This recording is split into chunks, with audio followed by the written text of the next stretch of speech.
What's the dumbest thing an ex ever said to try and win you back? Had GF in high school for almost 2 years. She broke up with me to be with another guy. She tried to place a restraining order on me for no reason. The dean of students told me to just keep clear of her. She then tricked me into meeting her to barrage me with questions as to why I was avoiding her. Bitch. You tried to get a restraining order placed on me. I broke up with a guy in senior year of high school. 2 weeks later, he called me to tell me that he thought we should break up, since he had refused to allow me to break up with him earlier.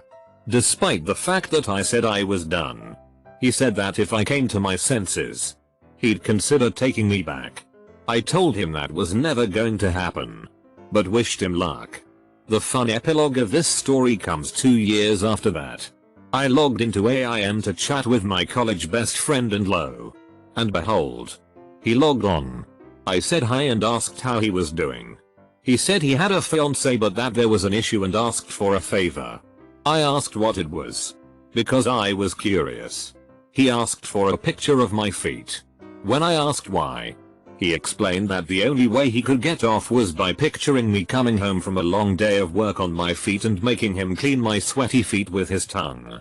If he could see my feet, he was pretty sure he could get over it. I asked if he'd tried role-playing with his fiancée, since it was almost certainly the power dynamic he liked and not specifically me. Especially since he and I never did anything remotely like that. He said that they'd tried, but it didn't work and it was my feet. Or he couldn't get hard. He then asked if I'd be willing to boss around him and the woman he was going to marry so that he could maybe come from sex with her. I logged off of AIM and have never logged in again. Finally broke up with him after 3 years.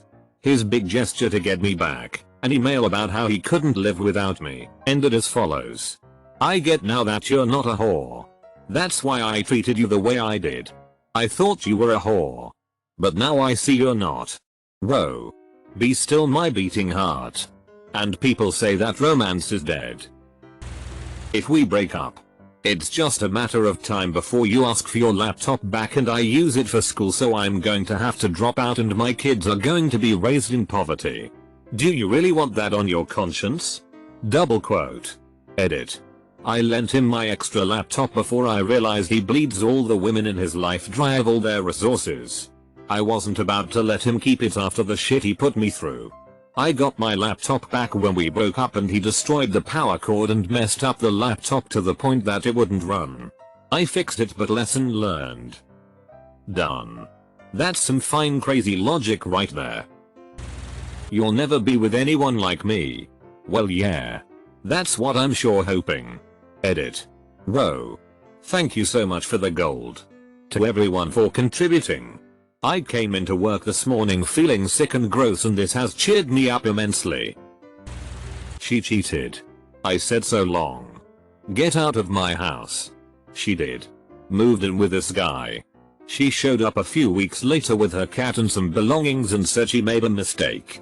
Wants me back because she needs me to take care of her. Double quote.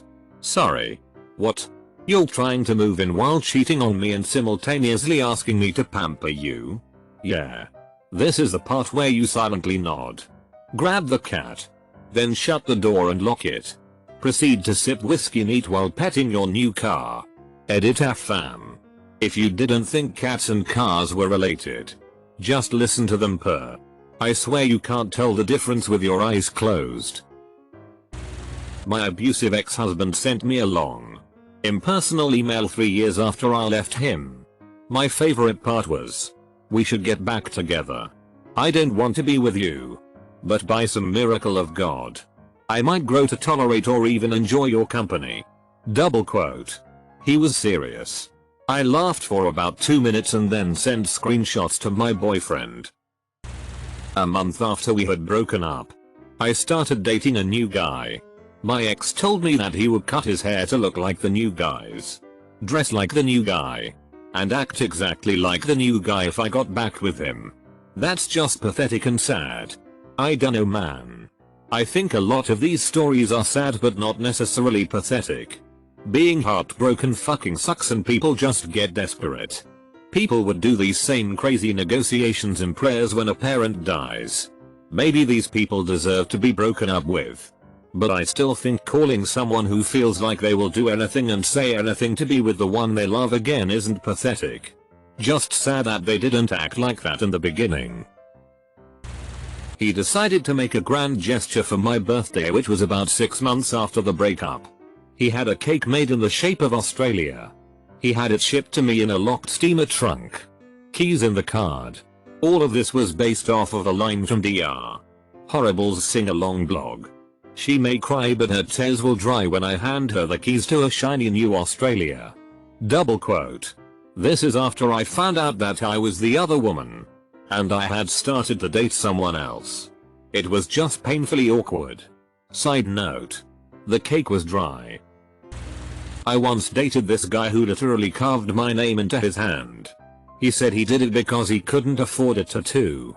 And when I broke up with him for it, he said, "But your name is carved into my hand." I'm not sure if that was supposed to mean me stay.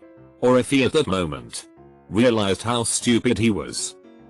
I was once friends with a guy who told me he cut my name into his leg after I told him I had no interest in being in a relationship with him.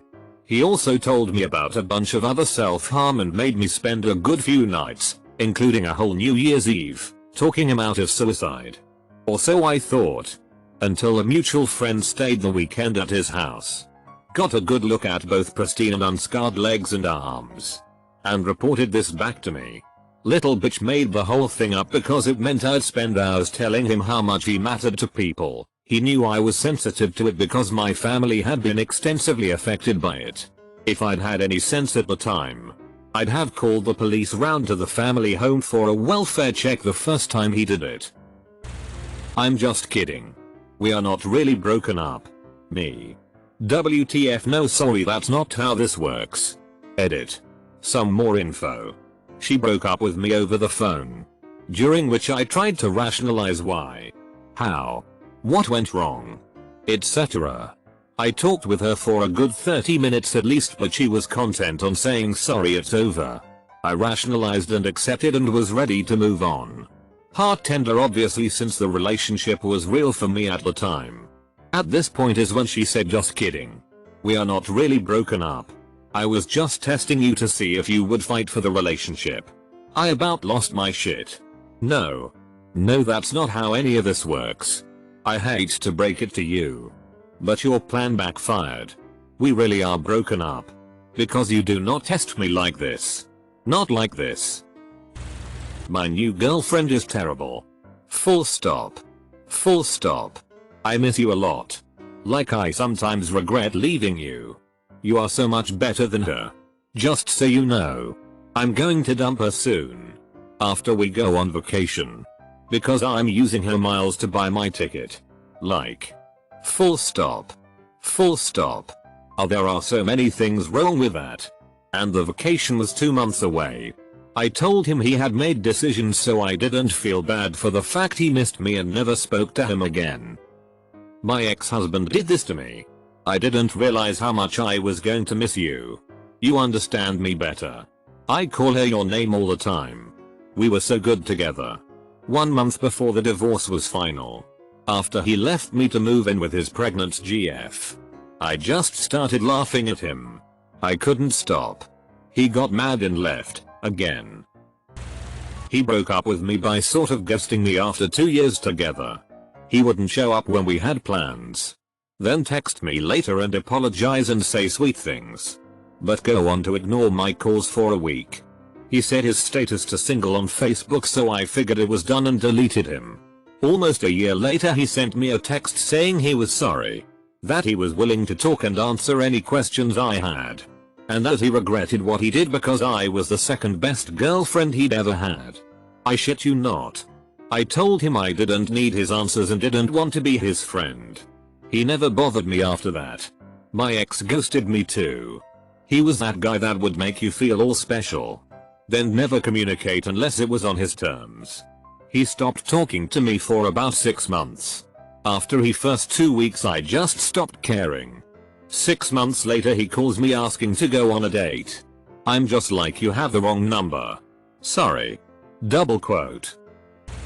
We don't have to be boyfriend and girlfriend, but I don't want you having sex with other people. Double quote. Is this the part where I say RIP inbox? OMG, I had a guy tell me this and we weren't even dating. He was a friend of a friend who gave me a ride home once. The whole ride he took wrong turns and went past my neighborhood and kept driving, meanwhile telling me, I just want to take you out to dinner and get to know you and be friends at first, but if I see you even talking to another guy I'm going to be really pissed. Me. Can you just take me home? You can turn right here. Him, hang on. Mutual friend, thinks we'd make a good couple so we should give it a shot. You know? You're a virgin. Right? Dot. Yeah, my mind blanked after that and I just screamed for him to take me home. What should have been a 5-minute trip turned into a half-hour meandering hostage situation. Ironically, he drove me home because walking by myself at night wasn't safe. Broke up with douchebag ex while in Mexico with my mom.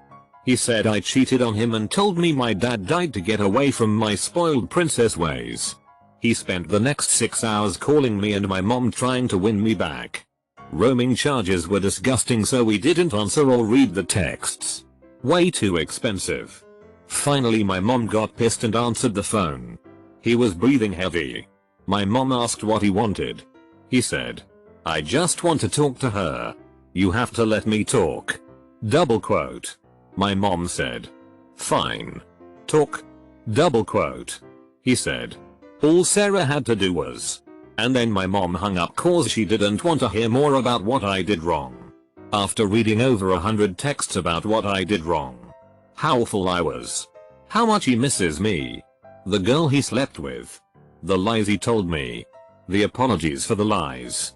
The endless litany of how he'll change etc.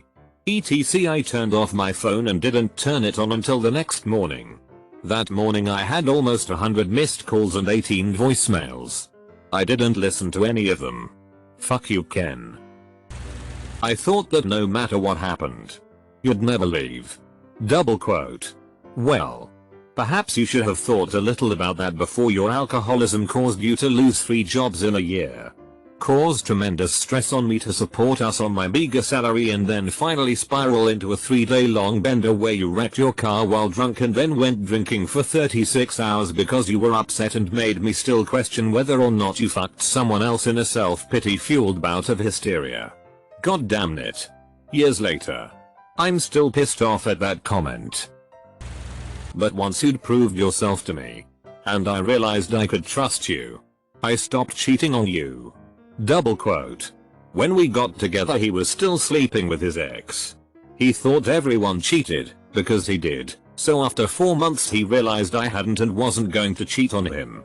He graciously decided to stop putting his dick in other women. His logic was astounding. I had to pull over my car because she was threatening to jump out of the passenger door. When I finally pull over on the side of the road, we are about a mile from her place when she starts marching down the road. I have a bunch of shit in my trunk because I picked her up from practice that afternoon. If you don't take me back then I'm going to tell my parents that you raped me. Continues marching towards her place with tears down her face. I broke up with her that night because she stole my car. Punched my best friend in the face. Hit on my other friend. And then talked badly of my parents. Yikes. He tried to stop me from leaving by asking what day it was. I was surprised to hear that because it was exactly a year since we got together. I didn't do it on purpose.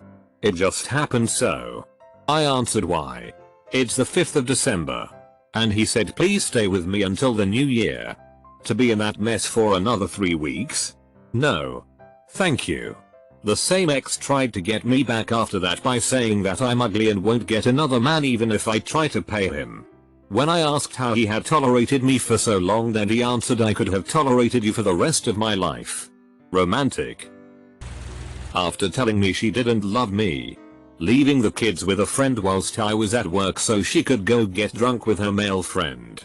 Getting drunk whilst throwing my son a birthday party and texting her male friend whilst locking herself in her bedroom and letting the other parents run the party for her. I was at work. The final straw came when she told me I wasn't invited to a party her brother was throwing, so I had to stay home to watch the kids. She had left herself logged onto social media, so her sexual messages to her male friend were pinging up every minute or so until he told her the taxi was outside. I changed the locks that night and packed her clothes and put them outside her mum's house. When she came home she was screaming and throwing bricks at the house, so I told her if she didn't leave I'd call the police. Drum roll please. But you can't just turn off 10 years of marriage. You must still love me. Can you remind me why we broke up? I crashed my motorcycle and was in a coma for a week. I have memory loss and can't remember much from the past year. I don't remember breaking up. Things seemed so good. Why did they end? Double quote. Unbeknownst to him, I was close with one of his friends at the time. None of that ever happened. It was all a complete lie to get me to take pity on him and talk to him. I'm still not sure how he planned on making that one work. He was emotionally abusive when we were together. Apparently he thought he could still manipulate me. Okay, I know it was bad to dump you while you were in intensive care. But you were really bumming me out. You're a lot better now, though. So it's all good. Double quote. Was in and out of critical condition and had several emergency ops over the course of 5 weeks in hospital. He dumped me over the phone while I was lying in my hospital bed. After I was discharged he waited 2 months then tried to come back. He also never came to visit once. He said he didn't want to see me that way as it wasn't very attractive. Apostrophe. Told him to get fucked. I wanted that baby. We were dating in high school. I was 15 when I did a abortion and almost killed myself. I was either asleep or vomiting for 3 days afterwards. Throughout the entire ordeal, not once did this bastard visit, call, or even shoot a text asking if I was still alive. 3 whole days. But suddenly when I broke up with him 3 years later, it's all you murdered my child and I wanted that baby. He texted me a few days later and said he was going to kill himself. I didn't feel like putting up with him and just called the troopers. Told them what was up. And gave them his address. Backstory. Had a somewhat long distance relationship, 4 hours drive. So I would visit on weekends. Her ex was caught for possession and was somehow given work release from jail. It was weird. NC. But he only went to serve time on weekends. I didn't find out right away, but he moved back in with her. When I finally caught her she said, he stays here during the week and has his own room. No bed in the said room. I tell her I'm leaving her. You can't. You need me and you're nothing without me. If you leave I'll tell your chain of command you hit me.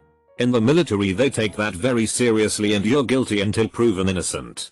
I never laid a hand on her but was afraid of all the trouble I'd have to deal with until everything would get dropped. So I stayed for a few more months. Worst time of my life. You don't want to end up alone like your aunt, do you? Double quote. For the record, my aunt is 55, owns her own home and has just retired. She travels internationally at least twice a year and lives quite happily and comfortably. He was referring to the fact that she does not have children and likes to cut her hair quite short, as do I. This is also the man whom after 6 years together informed me he did not want children. While I had always been explicit in my desire for kids one day. If I turn out like my aunt, I think I'll be more than fine. Although according to the above mentioned fount of knowledge, short hair in women indicates insecurity and mental illness. Yet to see either, but I'll keep you informed. Not so much to win me back, but it's a funny story nonetheless. I had an on again off again sort of volatile relationship in HS and my first semester in college. We were both young and stupid. Shit happens. Anyway, we both had a brief period where we had broken up and were dating other people. We get back together. And several days later she's got Dave, not his real name, carved into her forearm with a razor. She admits she's cheating on me with him. Final straw for me, I walk. Fast forward 20 years. We're both married and have families. I've run into her occasionally over the years and said hello and exchanged pleasantries. She sends me a Facebook request and I accept. for a couple of years. We exchanged the usual happy birthday and Merry Christmas wall posts and such. But nothing more than that. One evening my doorbell rings. Keep in mind, this is now 23 or 24 years after we broke up, and it's her. She's bawling. I'm very puzzled by the whole thing. And she finally tells me that she just got word that Dave, who she hasn't seen in 15 plus years, died of a drug overdose. I told her to get off my fucking porch. Broke up with my borderline pedophile ex-boyfriend when I was 21. We started dating when I was 16 and he was 25. He has rich grandparents that would take us to Disney every year. Sometimes twice a year, but anyways. I broke up with him and I remember he goes, "My grandparents would have bought you a car." He then dated a 17-year-old promptly after me, and when she broke up with him he says to her, "My grandparents would have taken you to Disney World." My ex fell out of love with me over 6 months and I tried to get us back on track. However, he decided to end it. I was extremely heartbroken. Until I learned during those 6 months he used me sexually, was emotionally cold on purpose, and made fun of me around his friends for trying too hard, as well as my anxiety and depression. At that point, we had been together for over 2 years. Finding that out made it extremely harder to deal with, because why would you fuck with someone like that? I entered a relationship 2 months afterwards with a really great guy who had always been there for me and didn't expect anything from me at all. After we started dating for a week, he messaged me and said, "I regret breaking up with you and wanted to get back together. I will live on this bench. I will sleep here until you come out here and talk to me and take me back." Double quote. Left for college an hour away from home. High school BF said I was selfish for going so far away from him. Never stopped trying to get me to decline a full ride to a great private school. Helps me move into my dorm. "Oh, this place is amazing. You're going to love it here. What a great decision." Double quote. Relative to the rest of the relationship, things were fine after that, but I couldn't do it after that shite. Broke up a little over a month into school in front of my dorm building. No one was around. But I did not think that through well. He wouldn't let me leave. Tried to follow me into the building when I got up. Knew my schedule. Followed me around the rest of the evening. Holed up in my room for the night. He said he was going to wait as long as it took on the same bench I broke up with him on. He was on that bench for a while, lol. When I was 17, I dated this trailer trash girl from the next school over. Because I was shy and awkward, I had no relationship skills. So, like any young idiot, I fell wildly in love with the first person that noticed me. Short, blonde, big tits. So fast forward through her cheating on me multiple times, drugs, and her dumping me in fist fights in all ages Seattle grunge venues. Being underage drunk on the Ave in 1992. Doc Martens in people's faces. Lots of head games. Like Sid and Nancy, Kurt and Courtney. The crazy ones drag you through hell. Anyway, 20 years later, after Christmas shopping for my wife and kids, I say fuck it. I need a beer. Pull off into this random roadhouse. Belly up to the bar. Look in the mirror and there behind me inform a little Miss Blonde. Except now, she's shaped like a fire hydrant. And has a voice like a tuba. Like if Janis Joplin and a trucker had a baby and she grew up. Because it's Christmas. I order a second beer. I bring it to her. I introduce myself. She gives me a big hug. We find a table and start catching up. I have a home and a family I love. She's still single. Parties. And is into bikers. Instantly, she starts talking about all the sex we had. In pretty good detail. Which was flattering. Sort of. Yet uncomfortable. Then she asks what I'm doing that night. All these awful memories of train wreck relationship come flooding back. Shit I'd emotionally buried and forced myself to forget. Public arguments and fights. Drugs. Dysfunctional relationship hell. Then I think about the presents in my car. My home. My family. I finished my beer.